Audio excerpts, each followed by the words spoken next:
اول باید پوسیدگی همون رو فرض کنیم داریم بعد اینجا پوشیده اینا رو بعد دارم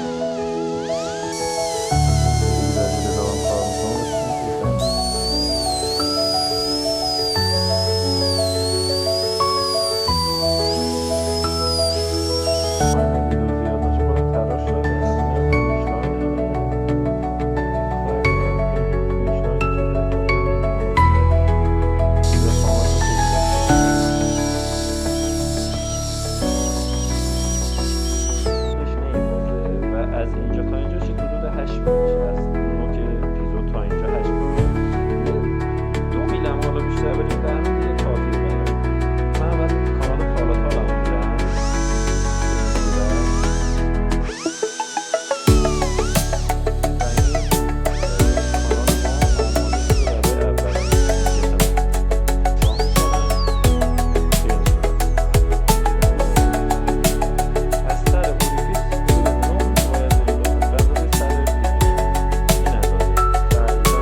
دیگه بهش نمیچسبه. فرض کنیم حالا با دلاله لایت کیور هم با دلاله سلف کیور هم اینجا رو مثلا داخل کانال هم قالب گرفته نشن. تو این کیس خیلی فیته و نیاز نیست آنچنان قالبی گرفته بشه.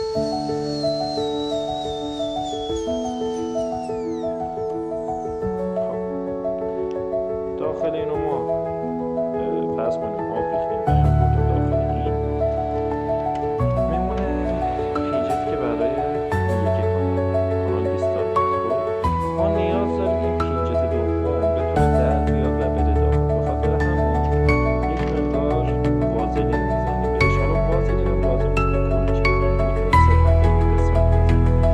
فرض کنیم داخل کانال ما دیگه وازلین نزنیم، ببینیمش به این قسمت بدنه اگه بزنیم از اینجا تا اینجا این حالتی میشه که میتونه در بیاد. حالا من اینجا استثنا کلشو میزنم که کار سریع‌تر بشه و مشکل باید نکنیم. پس این هم شد کانال دوم. دلاله لایت کیوره. شما از اون سلف کیور هم میتونید استفاده کنید. خاصی نیستش. اون با قلم کامپوزیت میتونید فرمش بدید راحتی.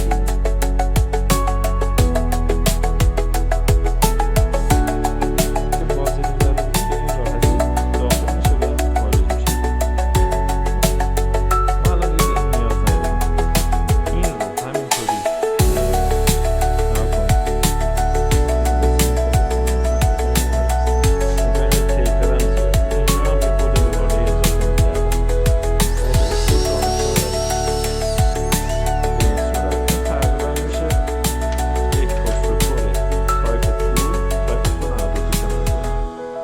که یکیش پالاتال داره، یه دونه سوراخ هم داره. زوم کن قشنگ دیده میشه سوراخه. ها آره که یه دونه سوراخ داره و این پست دوم داخلش میره. این نزدیم ولی این یکی رو چون وازلین زدیم میره داخل و در میاد بیرون. به این راحتی این رو داخل کانال ها میبرید. این رو جدا سمان میکنید و این رو هم جدا سمان میکنید. بعد از اینکه سمان کردید این کانال دومش هم پینچت رو حذف میکنید و اینجوری یک پروتکلی داری که دو تیکه است و از هر دو تا کانال گیر گرفتی. فکر کردم دورم ایجاد شده و حالا این تو این مرحله پست ریختی که اومده اینجا بهتره که از منتور رو استفاده کنیم، ولی خب من تو بحث از سوند استفاده کردم. داخل کانال ها رو سمان رو هدایت میکنیم.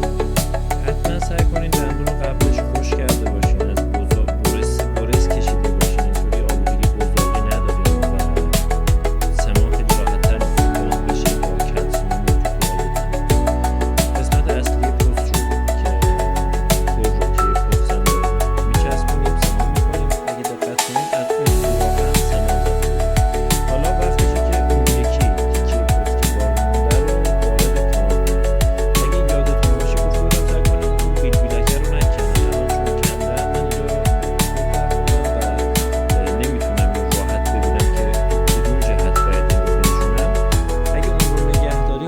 خیلی راحت تر میشه و در نهایت 24 ساعت بعد قالب روکش گرفته میشه و نتیجه کار میشه این عکسی که الان